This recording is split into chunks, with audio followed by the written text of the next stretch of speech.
ngasidi akoigi Manipurda yam toina chathaba education gi maung ama mapung oina hariba maung se aikoina class 10 gi exam se loi khrabarina susoi soidra ki masigi maung se ura ani ahan bada aikoina mama mapa se makhal ahum thokna yengba yai mama mapa se kaino kanda ahan bagi mama mapa se na makoigi masa se makhata na larik tamhaningdaba makoi kari tamhaningdino hakanda se leitabagi maramna natragana angang adu ngaukshinabagi maramna adungu makhalgi mama mapa amuk tholani hariba class 10 gi exam si lower matung sidati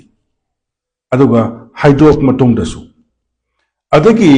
ani shuba sina mahaki macha adubu mahi masing se khwaidagi hen afaba school da tamhange haina khanba magi areiba kudimak thadaraga macha ado mi oigi hange haina khanba mama mapa kharasu thola ani adagi ahum suba mama mapa sina karamba mama mapa no hamatamda angang adubu karamba stream da karamba subject da karamba school da natra karamba higher secondary da tamhalagadi aina pamiba isana yauriba matik magul singse phudokna hen mai pangna honaba ngamgani amasung ngamhalage haina khanba mama mapa amuk tholakani hari mama mapa ahum se aikoina susoi soidana maki hojik class 10 loi khrabanina class 10 gi result out loi matung dadi amuka hena masigi se mayek senga ani ahan bagi angang si oiraroi amasung angang si larik paning de mase mahi masing toktho ala ke haipa khanjaba mama mapa sing aduda ai ahama thamjage hariba mama mapa sing asida aina hangingbadi karamna adomgi isadu oiraroi amasung mangonda kanararoi haina hekta warep lauribano adomna angang adugi lotuna thamliba magi potential amasung mangonda haithoi singthoibato khangbiraga makhata na mahakpu semkat piba taragadi adomna susoi soidramaki magi life aduda mai pak paibado oigani haribasi paikha haidok tingagi mamang sida mama mapa sina masigi warep se anganga punna lawbiu haibado ai suggestion thamjage ani subagi mama mapa makhal magi leijaba khudimak loinamak thada duna khwaidagi afaba higher secondary da khwaidagi afaba maphamda laik tamhange na khalibado asuki matik phai adubu angang aduda yauriba potential do karamna sinaraga angang aduda haithoi singthoi bado karino na khangtok piraga adomna paisa thada biba taragadi hairiba angang adu na susoi soidramaki mama mapa dugi apam adugi lambi aduda chatpa ngamgani karigumba somtagi paisa tamak thadaraga afaba mafamda khak tamhallaga angang adugi yauriba sanaba hidden potential sing amadi angang adubu karamba stream da art ki stream da oibiyai science ki stream da oibiyai commerce ki stream da oibiyai karamba stream sing asida chatlaga icha si aina thadare paisa se invest tobo yagadage masidagi mahi lokpo yagadage haibase khalhaningi aduga ahum subagi mama mapa sini ayama thagatchani base hariba ahum subagi mama mapa sidadi angang adugi khwaidagi hena mangonda yawba potential adu mama mapa na khangtok piraga magi sanagadabado mangjongna na mama mapa na train tobibaduni khangbibaduni madugi sanabaduda macha sing adubu inchillaga macha sing aduna afaba result ulakpado aikoina hairiba ahum suba mama mapa sing asida ui ahum suba mapa sing asidadi masatugi potential do khangmaramna khwaidagi hena ꯑꯐꯕ ꯃꯐꯝꯗ ꯅꯠꯇ꯭ꯔꯕꯒꯁꯨ ꯃꯆꯥ ꯑꯗꯨꯗ ꯌꯥꯎꯔꯤꯕ ꯄꯣꯠꯁꯤꯡ ꯑꯗꯨ ꯁꯤꯖꯤꯟꯅꯅꯕ ꯌꯥꯕ practice ꯇꯧꯕ ꯌꯥꯕ ꯒ꯭ꯔꯣꯠ ꯇꯧꯕ ꯌꯥꯕ ꯃꯐꯝꯗ ꯁꯨꯡꯁꯣꯏ ꯁꯣꯏꯗꯅꯃꯛꯀꯤ ꯃꯃꯥ ꯃꯄꯥꯅ ꯊꯝꯒꯅꯦꯕ ꯑꯗꯨꯅ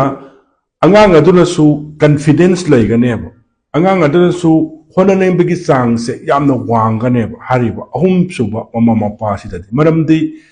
ꯄꯤꯛꯂꯤꯉꯩꯗꯒꯤ ꯑꯉꯥꯡ ꯑꯗꯨꯕꯨ ꯈ꯭ꯋꯥꯏꯗꯒꯤ ꯍꯦꯟꯅ ꯁ꯭ꯇꯔꯦꯡ ꯑꯣꯏꯕ ꯃꯐꯝ ꯈ꯭ꯋꯥꯏꯗꯒꯤ ꯍꯦꯟꯅ ꯄꯣꯇꯦꯟꯁꯤꯌꯦꯜ ꯋꯥꯡꯕ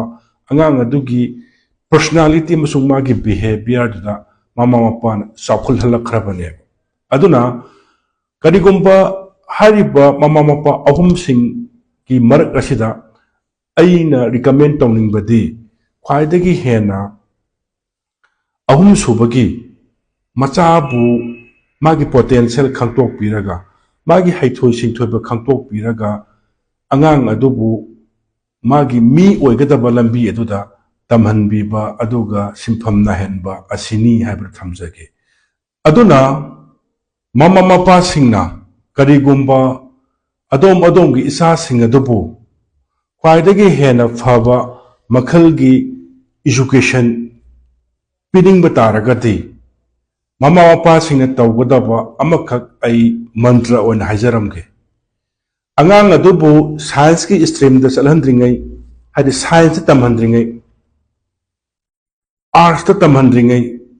कमर्स की लाइन चलहंद्रिङै ख्वाइदगी हेन मरु ओइबसे अंगांग अदुदा यावरिबा पोटेंशियल अदु खंगतोकपीबा मासी साइंस की सब्जेक्ट तंबद सानागद्रा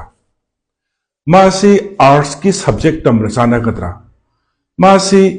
कमर्स तंबद सानागद्रा मागी सानागदबा अदुगुमलबा पोटेंशियल अदुबु खंगबीरगा